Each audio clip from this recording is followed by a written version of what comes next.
কালারটা দেখি সুন্দর দেখুন বন্ধুরা। হ্যালো গাইস, আজকে আমরা খাইতেছি বিরিয়ানি। সেবা বলো। হ্যালো গাইস, আজকে আমি লেবু দিয়ে বিরিয়ানি খাইতেছি। সকলকে আসসালামু আলাইকুম। আশা করি অনেক ভালো আছেন। আলহামদুলিল্লাহ আমরাও ভালো আছি। আমাদের 3 তলার ছাদের ডালাই হবে, তো সেই উপলক্ষে বাসায় বিরিয়ানি রান্না হবে, সাথে পায়েসও। তো ভাবলাম আপনাদের সাথে ব্লগটি শেয়ার করি। তো আজকে বিরিয়ানি হবে, 7 কেজি চালের বিরিয়ানি হবে, আর সাথে এখানে মুরগির মাংস দিয়ে বিরিয়ানিটা রান্না করব। তো মুরগির মাংস আছে এখানে প্রায় 10 কেজির মতো, 5টা মুরগি, তো 2 কেজি করে 10 কেজি মুরগি, আর পোলার চাউল হয়েছে 7 কেজি। তো বিরিয়ানিটা রান্না করব আজকে আমি। তো এজন্য বিরিয়ানির মশলা নিয়েছি এখানে 6 প্যাকেট, এখানে রাঁধুনি বিরিয়ানির মশলার প্যাকেট নিয়েছি। সাথে পায়েস রান্না করা হবে, 7 কেজি দুধের পায়েস রান্না করবে। তো পায়েসটা রান্না করবে আমার মা, আর বিরিয়ানিটা রান্না করব আমি। তো আশা করি আজকের এই রান্না বান্নার ব্লগটিও আপনাদের কাছে ভালো লাগবে।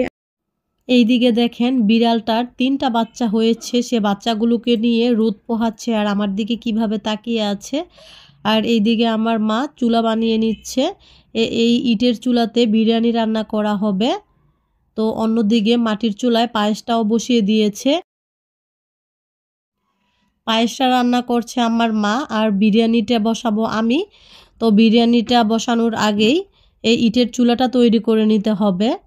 তো অলরেডি ইটের চুলাটা তৈরি করা হয়ে গিয়েছে। ইটের চুলা আমি কখনোই বানাতে পারি না, তো ইটের চুলাটা আমার মা বানিয়ে দিচ্ছে।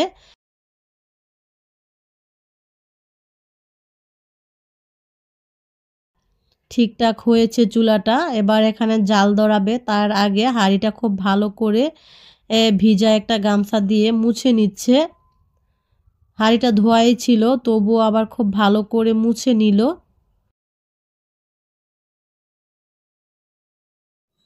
আমি বিরিয়ানি রান্না করেছি অনেকবার, কিন্তু এত চালের বিরিয়ানি কখনোই রান্না করিনি। 7 কেজি চালের বিরিয়ানি হবে, তো একটু ভয়ে ভয়ে ছিলাম। তো দেখি আল্লাহ আল্লাহ করে কতটুকু রান্না করতে পারি বা কেমন হয়। তো হাঁড়িটা যখন গরম হয়ে গিয়েছে, এরপর এখানে সয়াবিন তেল দিয়ে দিয়েছি। তো তেলটা দেবার পর এখানে দিয়ে দিব গরম মশলা। এখানে কিন্তু প্রায় 2 কেজির মতো তেল দিয়েছি। আসলে এত বড় হাঁড়ির অনুমানটা ঠিক করতে পারছি না বা বুঝতেও পারছি না, তাও অনুমান করে দিয়ে দিলাম। তো এলাচ, দারুচিনি, লবঙ্গ, তেজপাতা, মানে গরম মশলা যা যা ছিল সবই দিয়ে দিয়েছি। তো প্রথমেই তেলের মধ্যে গরম মশলাটা দিয়ে একটু ভেজে নেবার পর এরপর এখানে দিয়ে দিচ্ছি বেশ কিছু পেঁয়াজ কুচি। অনুমানটা আমি আবারও বলছি ঠিকঠাক বলতে পারছি না, তবে বুঝে বুঝেই দিচ্ছি। সাথে মা ছিল, মাও একটু হেল্প করেছে।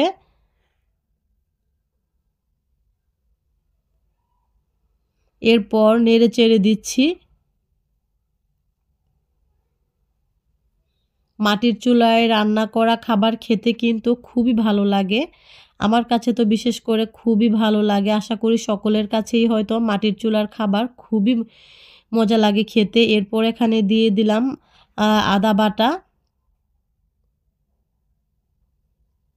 এরপর এখানে দিয়ে দিবে রসুন বাটা। এরপর দিয়ে দিল জিরা বাটা। মশলাগুলোকে এবার খুব ভালো করে ভেজে নিতে হবে।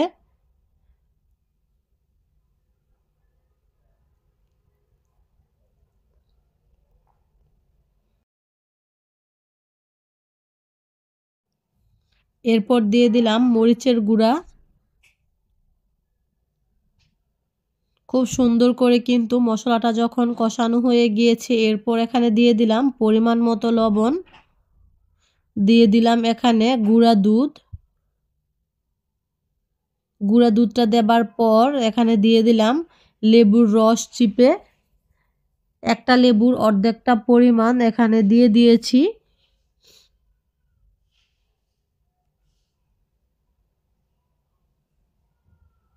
খুব সুন্দর করে মশলাটাকে কষিয়ে নিতে হবে।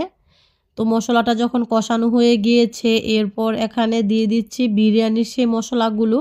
তো 6 প্যাকেট বিরিয়ানির মশলার মধ্যে 3 প্যাকেট আমরা এখন দিব, আরও 3 প্যাকেট দিব পরে। তো এর জন্য এখানে 3 প্যাকেট মশলা এখনই দিয়ে দিচ্ছি।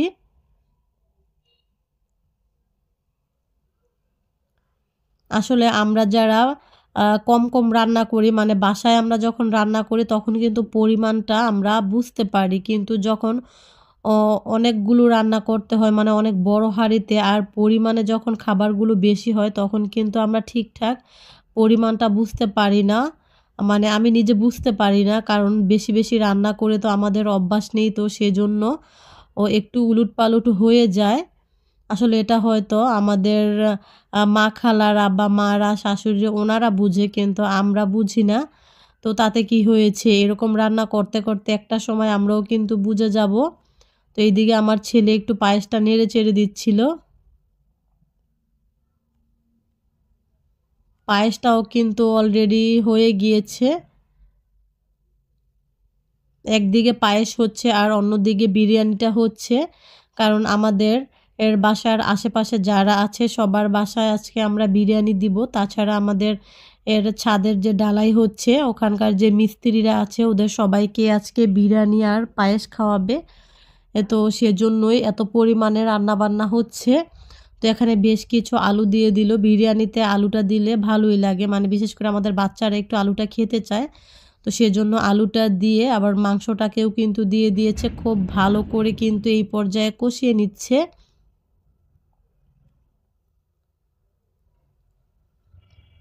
খুব ভালো করে যখন কষানো হয়ে যাবে এরপর এখানে চালটা দিয়ে দিতে হবে, আর অনবরত কিন্তু নেড়েচেড়ে দিতে হবে। তো কষানোটা যখন হয়ে গিয়েছে এরপর এখানে পোলার চাউলটা দিয়ে দিয়েছে, এখানে 7 কেজি পরিমাণ পোলার চাউল।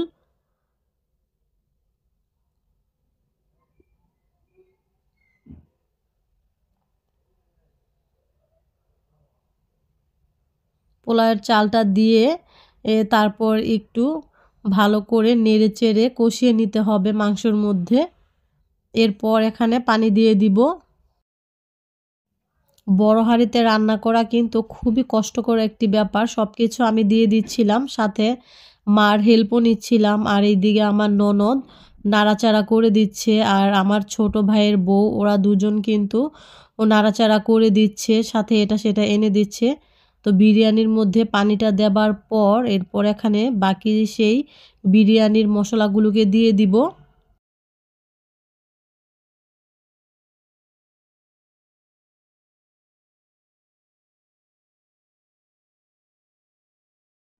এই পর্যায়ে দিয়ে দিলাম বেশ কিছু কাঁচা মরিচ। লবণের পরিমাণটা কম হয়েছিল, তো আবারও লবণটা দিয়ে দিলাম চেক করে। তো পানিটা দিয়ে এরপর কিন্তু ঢেকে দিয়েছিলাম, তো ঢাকনাটা খুলে এবার নাড়াচাড়া করে দিচ্ছি। নেড়ে চেড়ে আবারও ঢেকে রান্না করে নিব প্রায় 10 থেকে 15 মিনিটের মতো। মাশাল্লাহ বিরিয়ানির কালারটা কিন্তু খুবই সুন্দর হবে দেখা যাচ্ছে। তো আশা করি আজকের এই ছোট্ট ব্লগটি আপনাদের কাছে ভালো লেগেছে। যদি ভালো লেগে থাকে আবারও বলছি প্লিজ একটি লাইক দিবেন, আর আমার চ্যানেলটিকে সাবস্ক্রাইব করে অবশ্যই আমার পাশে থাকবেন।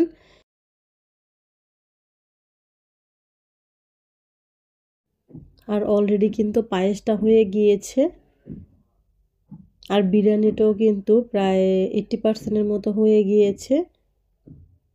অনেক জায়গায় কিন্তু সাত ডালাই করলে মিষ্টি দেয়, তো আমাদের এখানে আমরা মিষ্টিও দেই। সাথে আজকে আমাদের যারা কাজ করছে বিল্ডিংয়ের তাদেরকে আমরা বিরিয়ানি পায়েস খাওয়াবো। তাছাড়া আমাদের পাড়া প্রতিবেশী যারা আছে তাদের বাসায়ও আমরা বিরিয়ানিটা দিব। তো সেজন্যই আজকের এই ছোট্ট আয়োজনটা।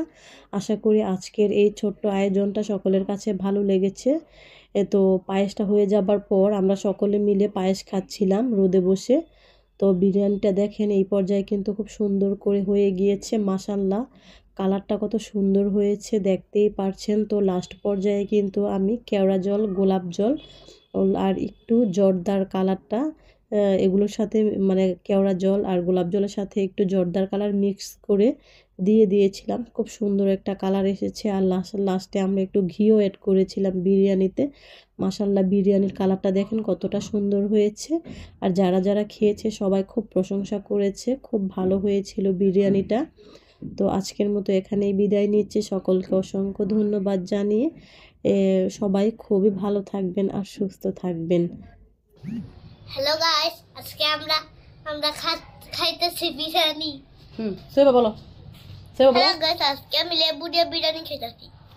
সুন্দর বর্তমানে আমার হুপির হাতে বিরিয়ানি খাচ্ছি, খুব মজা হয়েছে। সেবা বলো। হ্যালো গাইস, আজকে আমি মামি রাতে মজার একটা বিরিয়ানি খাইতেছি লেবু দিয়ে আর রান দিয়া।